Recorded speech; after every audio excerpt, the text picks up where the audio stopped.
Muy bien, vamos a volver a orar. Padre amado, te damos gracias por poder abrir tu palabra y llevarla a aquellos que nos están escuchando, no solamente aquí, sino también muy lejos, incluso en otros continentes. Te agradecemos por tener este privilegio de llevarlas a esos que están interesados en escuchar la sana doctrina.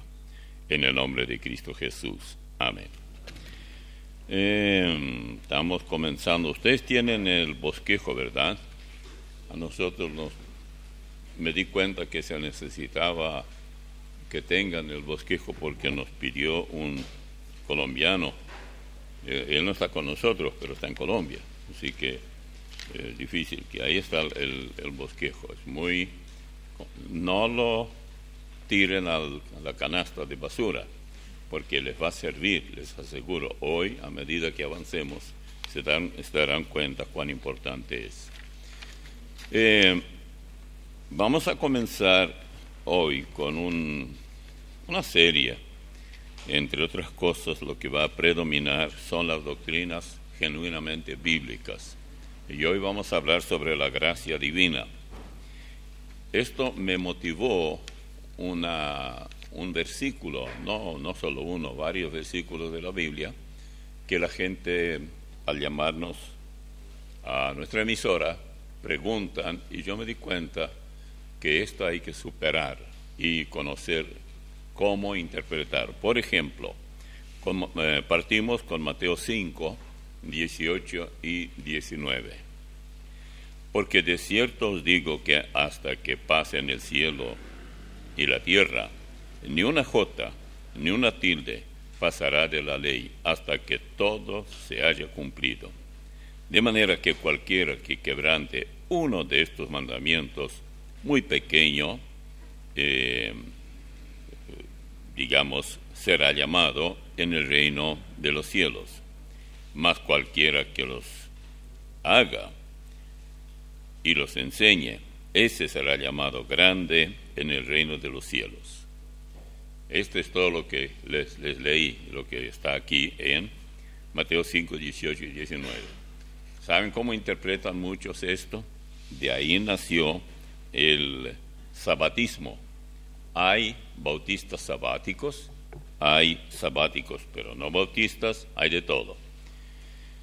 He llegado a la conclusión que una de las burlas más burlas es pretender: yo guardo el sábado, así que cumplo con la ley. Al interpretar mal este texto, es muy fácil caer en esa trampa. Todo lo que hay que tratar de conservar es la ignorancia. No supere la ignorancia. Así usted, siendo ignorante, caerá en cualquier trampa. Es muy fácil. ¿Qué es lo que él dice acá en este texto? Teniendo en cuenta otros tantos textos que vamos a ver hoy, él está diciendo que nada de la ley pasará por alto. Todo se cumplirá.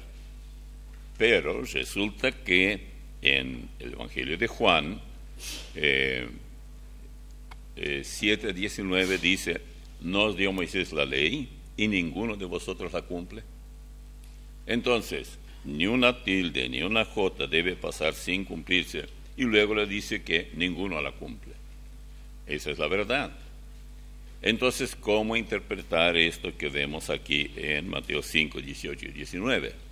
Es Él quien vino a cumplir en nuestro lugar, porque nadie pudo. Uno tiene que nacer sin pecado, y Él nació sin pecado. Nosotros somos pecadores desde el vientre de nuestra madre. Cuando fuimos engendrados, el pecado ya estaba allí. Estamos envenenados por el pecado. El pecado se transmite de nuestros antepasados hasta mi tatarabuelo era pecador.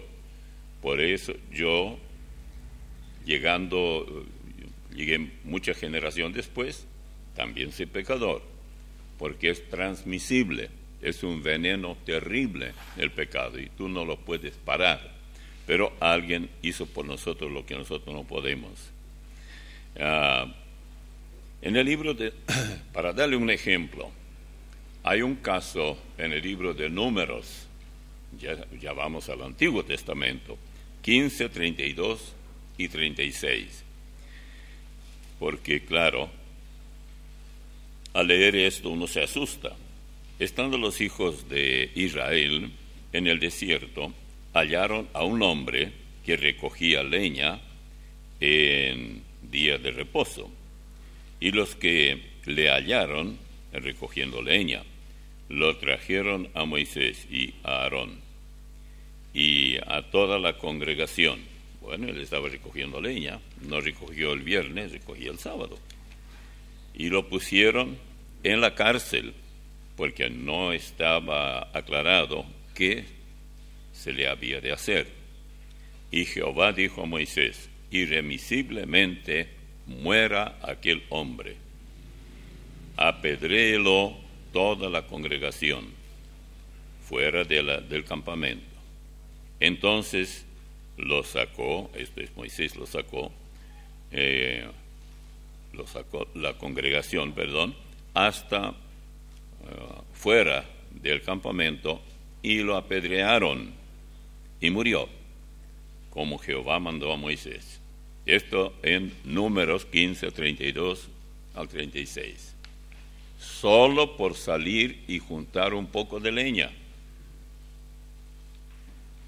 Los burladores, pero que no parecen hoy en día, pretendiendo porque no cambia, o sea, no trabajan el sábado, solamente el sábado, ni siquiera arreglan la cama.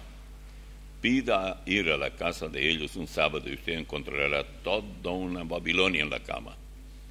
Va a estar todo revuelto. Sí, porque no hay que arreglar la cama, tampoco es trabajar. En Jerusalén estuvimos allá y nos dijo el guía nuestro que para aquellos ultraconservadores ni apretar el botón del ascensor. Usted no debe trabajar, y apretar el botón para subir es trabajo. Más hipocresía que esto no puede haber. Por eso, muchas veces ellos, los hipócritas de sus días, los hay hoy también. La única diferencia es que los hipócritas acá hablan guaraní, español, y ellos hablaban hebreo, arameo, griego o lo que fuera. Bueno, si nadie excepto nuestro Señor cumplió la ley, entonces, ¿para qué entonces fue dada? La respuesta nos la da el apóstol Pablo en Gálatas 3, 22 al 29. Dice así: mas la Escritura lo encerró todo bajo pecado, para que la promesa que es por la fe en Jesucristo fuese dada a los creyentes. Pero antes que viniese la fe, estábamos confinados bajo la ley, encerrados bajo aquella fe que iba a ser revelada. De manera que la ley ha sido nuestro ayo para llevarnos a Cristo, a fin de que fuésemos justificados por la fe. El ayo, ustedes ya saben, porque muchas veces hemos dicho eso a través de la radio, era aquel muchacho que iba y llevaba al nene a la escuela o lo que fuera de alguna pareja, alguna familia que necesitaba ayuda. Era el ayo, pero ese nene no era siempre nene, llegaba a ser grande y ya no necesitaba del ayo. La enseñanza aquí es que la ley es como ese ayo, este muchacho, cuidador de ese niño. Pero una vez que el niño creció, ese hombre o muchacho ya era grande, se iba y tal vez encontraba otra familia que lo necesitaba. Bueno, la ley cumplió su trabajo cuando llegó la gracia, pero venida la fe, dice, ya no estamos bajo ayo. Ahora versículo 26, pues todos sois hijos de Dios por la fe en Cristo Jesús, porque todos los que habéis sido bautizados en Cristo, de Cristo estáis revestidos. Cuidado esto, No piense que aquí se habla del bautismo en el río Jordán. Se habla del bautismo en el día de Pentecostés, mediante el Espíritu Santo. Porque uno puede no ser bautizado en agua, pero ser bautizado igual como todos los demás, mediante el Espíritu Santo. Ya no hay judío ni griego, no hay esclavo ni libre, no hay varón ni mujer, porque todos vosotros sois uno en Cristo Jesús. ¿Qué hace que seamos uno? Oh, hermanos, no tenemos que discrepar, no vamos a pelear por tal o cual denominación o algo así. No, eso no hace unidad. La unidad verdadera es que estamos unidos en Cristo y no hay vuelta que dar. Y si vosotros sois de Cristo, claramente, o sea, ciertamente el linaje de Abraham sois, y herederos según la promesa. Esto en Gálatas 3, 22 al 29. Ya la ley, como ayo, dejó a aquel a quien estaba cuidando. Hay otro aspecto que ilustra muy bien esto, y es el hecho que la persona se encuentra ya con quien tomará control, porque el pacto antiguo termina y el pacto nuevo comienza. Y el pacto nuevo comenzó en el Nuevo Testamento. Por eso hablamos, testamento y pacto es virtualmente sinónimos. Entonces, ahí está el asunto. Son regenerados, diríamos, los que mezclan algo de sábado como requisitos para, digamos, serlo, para ser regenerados. Bueno, no es posible lanzar aquí el juicio, juzgar quién es y quién no es salvo, pero lo que sí podemos asegurar que son parte de quienes el Señor habló, que, digamos, sembraron cizaña y así dañaron el trigo. Las palabras de él en ese sentido encontramos en Mateo 13, 24 al 30. Le refirió otra parábola diciendo: el reino de los cielos es semejante a un hombre que sembró buena semilla en su campo, pero mientras dormían los hombres, vino su enemigo y sembró cizaña entre el trigo y se fue. Y cuando salió la hierba y dio fruto, entonces apareció también la cizaña. Vinieron entonces los siervos del padre de la familia y le dijeron: Señor, ¿no sembraste buena semilla en tu campo? ¿De dónde pues tienes cizaña? Él les dijo: un enemigo ha hecho esto. Y los siervos le dijeron: ¿quieres pues que vayamos y la arranquemos? Él les dijo: no sea que al arrancar la cizaña arranquéis también con ella el trigo. Dejad crecer juntamente lo uno y lo otro hasta la siega, o sea, la cosecha. Y al tiempo de la siega, yo diré a los segadores: recoged primero la cizaña y atadla en manojo para quemarla, pero recoged el trigo en mi granero. Esto Mateo 13, 24 al 30. Bien, no es solamente el caso de los sabáticos así llamados. El problema viene también de otras enseñanzas. Por ejemplo, aquellos que insisten: tú tienes que tener una experiencia de tal o cual grado, y no se basan en la Biblia, se basan en sus experiencias. Yo tuve una experiencia, dicen, y bueno, ¿y cuál era tu experiencia? Bueno, yo escuché la palabra y me arrepentí y no pude más y pasé al frente y caí y comencé a rodar como una pelota y lloré y salieron lágrimas y todo eso. Hay que tener esa experiencia. ¿Y en qué te ayudó? Me sentí tan bien después. Bueno, si de emociones vamos a vivir, quién sabe cuántas otras cosas más vamos a meter. ¿Por dónde se mete Satanás aquí? Para que no se predique la palabra de Dios. Entonces se predican las palabras de los hombres. Alguien inventa algo, después otro inventa otra cosa, y ya hay tantos inventos que uno no sabe de todos ellos cuál sirve y cuál no.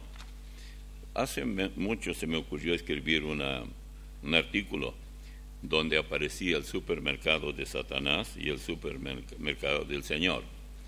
Es fácil imaginar lo que Satanás tenía en sus anaqueles ahí, que es lo que había para los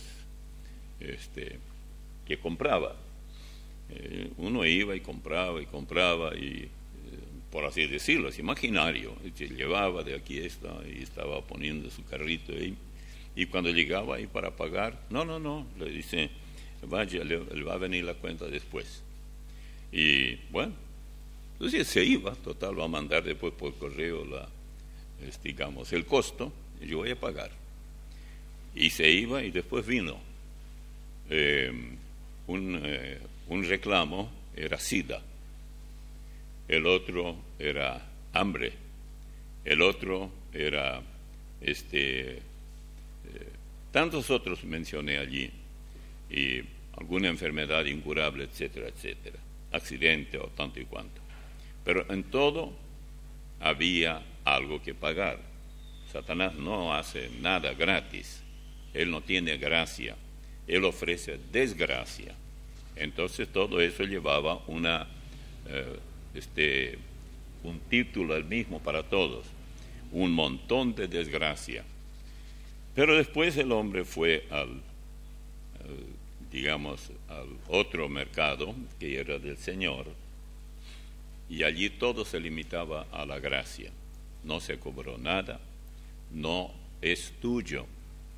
El comprador podía ir, no pagaba nada, no tenía por qué preocuparse, se iba tranquilo.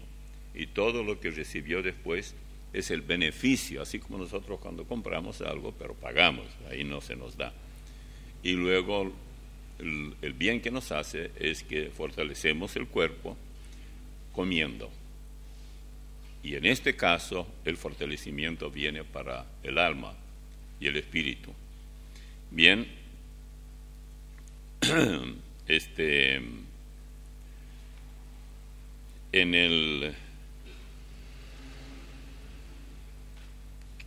una pregunta: ¿qué debe hacer el pecador para ser salvo? El Señor nunca pedía tiempo o perdía tiempo con los buscadores de manera para discutir, o sea, que buscaban siempre discusión en algo con Él sobre, por ejemplo, teología, no siendo regenerados. Los que no son regenerados, nunca hay que discutir con ellos asuntos bíblicos. No entienden, y si uno comienza a discutir no llegará a ningún punto. Buen ejemplo es Nicodemo en Juan 3, 1 al 14. Casi todos conocemos este texto porque allí también está el Juan 3, 16, un poco más adelante. Había un hombre de los fariseos que se llamaba Nicodemo, un principal entre los judíos. Este vino a Jesús de noche y le dijo: Rabí, sabemos que has venido de Dios como maestro, porque nadie puede hacer estas señales que tú haces si no está Dios con él. Respondió Jesús y le dijo: de cierto te digo, que el que no naciere de nuevo no puede ver el reino de Dios. Nicodemo le dijo: ¿cómo puede un hombre nacer siendo viejo? ¿Puede acaso entrar por segunda vez en el vientre de su madre y nacer? Respondió Jesús: de cierto te digo, que el que no naciere de agua y del Espíritu no puede entrar en el reino de Dios. Lo que es nacido de la carne, carne es, y lo que es nacido del Espíritu, Espíritu es. No te maravilles de que te dije, os es necesario nacer de nuevo. El viento sopla de donde quiere, y oyes su sonido, mas ni sabes de dónde viene ni a dónde va. Así es aquel que es nacido del Espíritu. Respondió Nicodemo y le dijo, ¿cómo puede hacerse esto?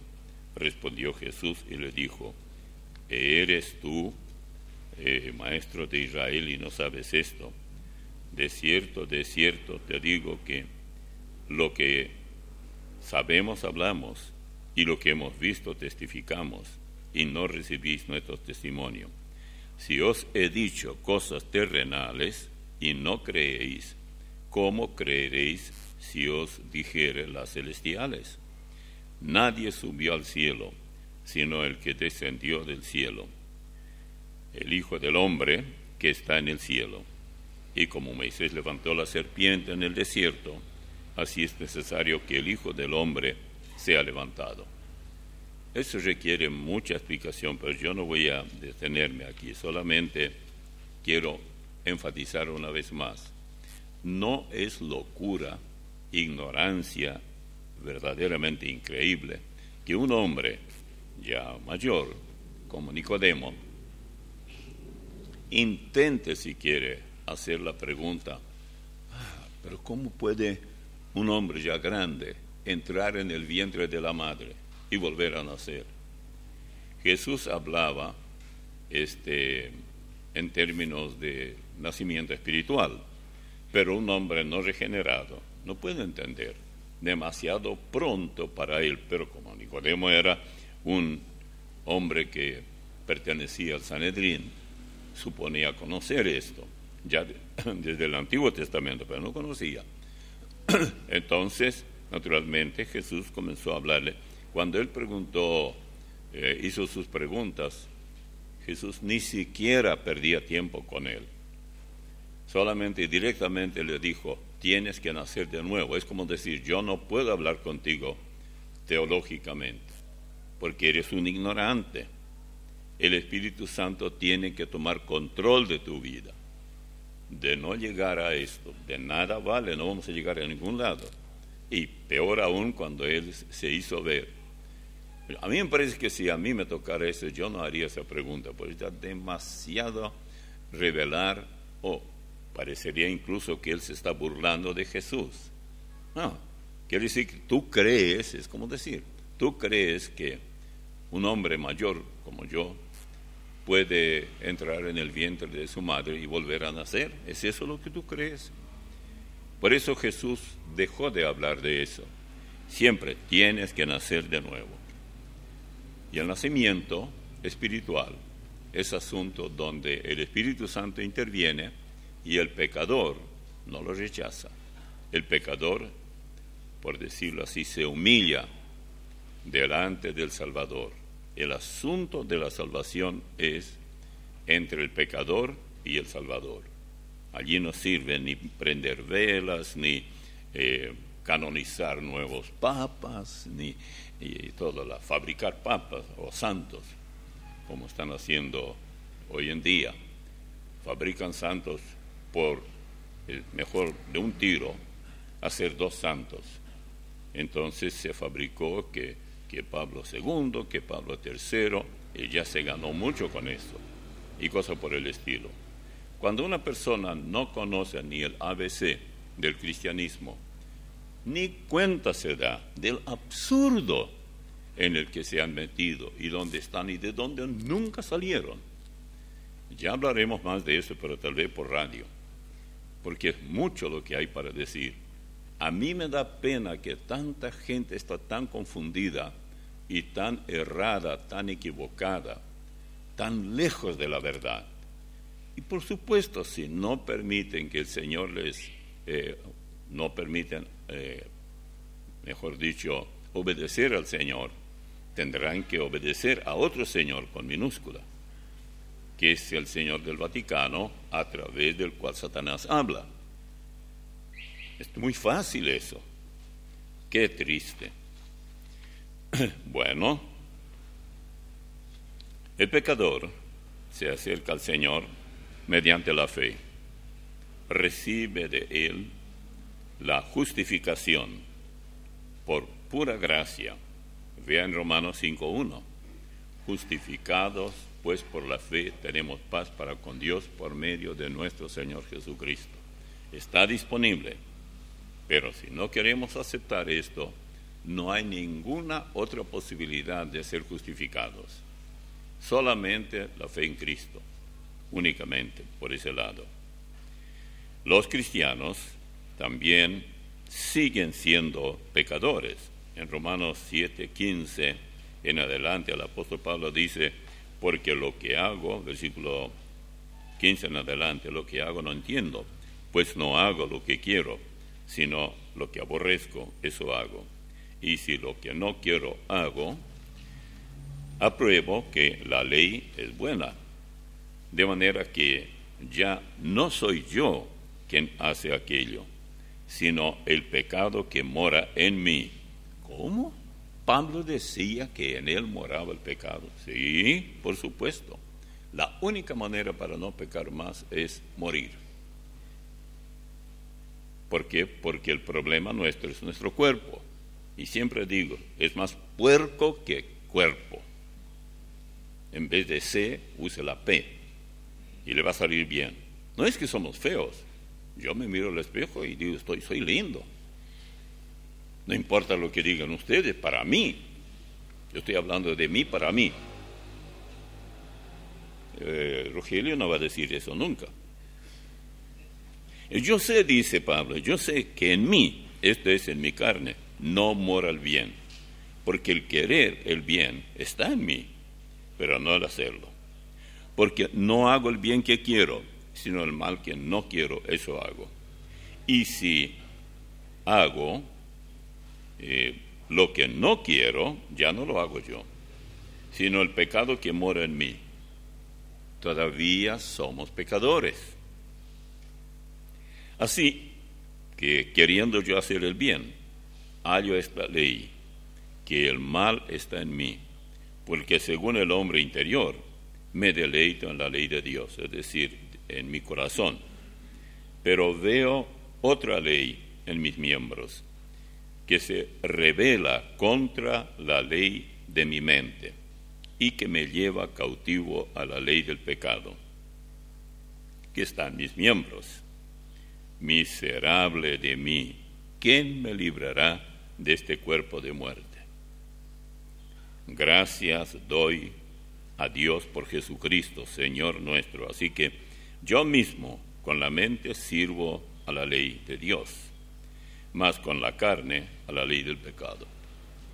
Claro, él aquí salta a una vida totalmente victoriosa y dice, no puedo, en mi cuerpo no puedo. Por eso, entre otras cosas, cuando él dice, quisiera partir y estar con Cristo, allá a los filipenses, entre otras cosas, no solamente por el dolor, el sufrimiento que él tenía, sino también porque él quería ya estar en su morada eterna. Allí el pecado no entra para nada. Pero cuando el Señor nos perdonó todos nuestros pecados, muchas veces he citado Colosenses 2, versículo 13, y a vosotros estando muertos en pecados y a la incircuncisión de vuestra carne, os dio vida juntamente con él, perdonándoos todos los pecados.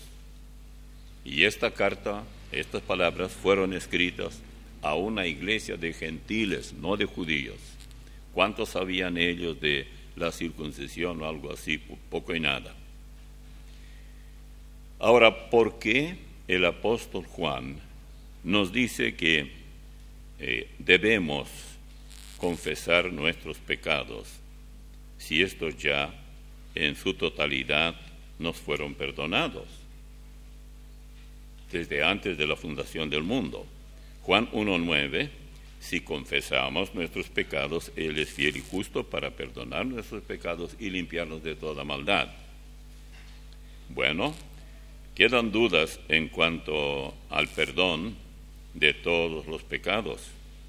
Bueno, son muchos los cristianos que viven toda su vida como perseguidos por sus pecados, con lo cual hacen nula la obra de Cristo derramada, su sangre, por el pecado que viene en busca, digamos, del perdón o el pecador. Escuche esto. Contaban estos inmigrantes que vinieron de la parte oriental de Europa y decían que allí se usaba, pero esto es antes, ahora ya avanzó mucho. Esos carruajes tirados por caballos, y un caballero iba, un señor, y había una dama que llevaba una carga pesada, y él le dice: suba acá, yo la voy a llevar. Ella subió con toda esa carga, vaya a saber cuántas cosas tenía, y llevaba sobre su regazo, ya sentada allí, y él dijo: ¿por qué no pone eso sobre el piso? No, usted ya hace mucho llevándome a mí, todavía va a llevar eso. La misma cosa hacemos nosotros. Decimos: bueno, él ya me salvó y todavía va a seguir perdonando. Él sabe que usted es pecador, arruinado, inútil. Todos somos eso. Y después tratamos de: yo ya no voy a pecar más. Sí, al rato su esposo le ofende: ¡ay, tú eres una bruja! Entonces yo soy bruja, tú eres brujo. Así que es una casa de brujería. Y así voy: pero recién me propuse no pecar. ¿Qué pasa conmigo? ¡Pah! O vas y das una patada a la puerta. Eso ocurre porque no entendemos que estamos todavía con limitaciones increíbles. Y esto nunca, nunca terminará hasta el día cuando cerremos los ojos por última vez y ya no despertemos más. Entonces sí, hay muchos, digamos, casos de personas que han muerto muy contentos por las palabras que han dicho al final, el rostro que han tenido ya muertos y todo eso. Quiere decir que partieron a la verdadera patria celestial. Y eso es lo que nos va a pasar a todos, más tarde o más temprano, pero mucho más temprano que tarde. Tenemos que entender qué es lo que significa la gracia divina. Él nos salva sin que lo merezcamos. Él pagó el precio, Él nos salvó, Él nos limpió, Él nos perdonó totalmente todos nuestros pecados, pasados, presentes y futuros. Por eso Él perdonó todo, perdonando todos vuestros pecados. ¿Cuándo? Bueno, hemos leído hoy el texto ahí de Colosenses. Ustedes ya tienen en su Biblia marcado ese texto. Es bueno tenerlo. Capítulo 2, versículo 13. Veamos una vez más. Y a vosotros, estando muertos en pecados y en la incircuncisión de vuestra carne, os dio vida juntamente con Él, perdonándoos todos los pecados. Esta es la interrogante para muchos cristianos. Si Él nos perdonó todos nuestros pecados, ¿por qué en el Padre Nuestro, cuando Él enseña cómo orar, capítulo 6 de Mateo, veamos lo que dice? Eso no está en el bosquejo que yo les di, pero podemos mirar un poquitito, y Él dice algo que pareciera contradecir aquello. Si Él nos perdonó todo, entonces, ¿cómo es el asunto? Bien, dice en el versículo 9 de Mateo 6: vosotros pues oraréis así: Padre nuestro que estás en los cielos, santificado sea tu nombre, venga tu reino, hágase tu voluntad, como en el cielo, así también en la tierra. El pan nuestro de cada día, dánoslo hoy, y perdónanos nuestros pecados, como también nosotros perdonamos a nuestros deudores. Si Él nos perdonó ya, ¿por qué pedimos que Él dice? Ustedes tienen que orar así: